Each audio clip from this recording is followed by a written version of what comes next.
কালকে আমি দুপুর 2টোর সময় ডিউটি ছেড়ে আমি লাইনে এসেছি, জাস্ট খাওয়া দাওয়া করে বসেছি।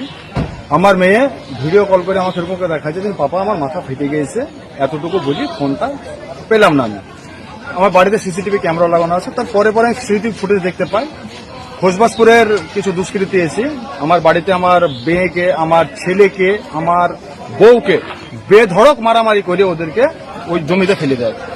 রাস্তায় যাওয়া কিছু লোক এসে আমার বউকে তুলে নিয়ে গিয়ে গোপন হসপিটালে গিয়ে অ্যাডমিট করে।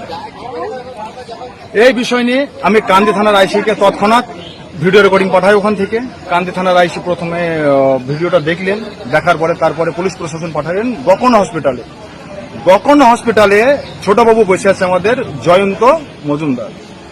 জয়ন্তবাবু কি করলেন ওখানে, জয়ন্তবাবু পুরো কেসটাকে দাবি দেওয়ার জন্য জয়ন্তবাবু করল কি আপনার আমার ছেলে এবং মেয়েকে, আমার ছেলেকে এক চড় মেরিয়ে আমার ছেলেকে গাড়িতে ভরতে যাচ্ছিল। আমার দুটো বোন ছিল ওখানে, তারা এসে বললো যে একে কেন ভরছিস, তাকে নিয়ে চলে এলো। ওখানে রিঙ্কু ওখানে প্রেজেন্ট ছিল, রিঙ্কু আমার ছেলেকে ধমকি দিয়েছে, সে ভিডিও ফুটেজও আমার কাছে আছে।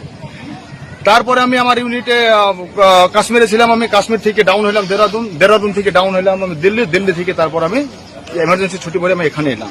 রিসেন্টলি 3টের সময়তে কান্দি থানার আইসি সাহেবকে দেখা করে এলাম।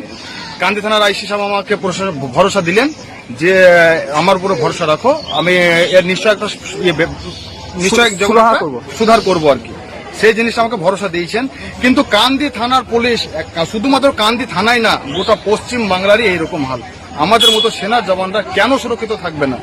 আমরা পুরো দেশের বাচ্চাদেরকে রক্ষা করছি, আজকে আমার বাচ্চাকে নিয়ে আমাকে হসপিটালে বেড়াতে হচ্ছে।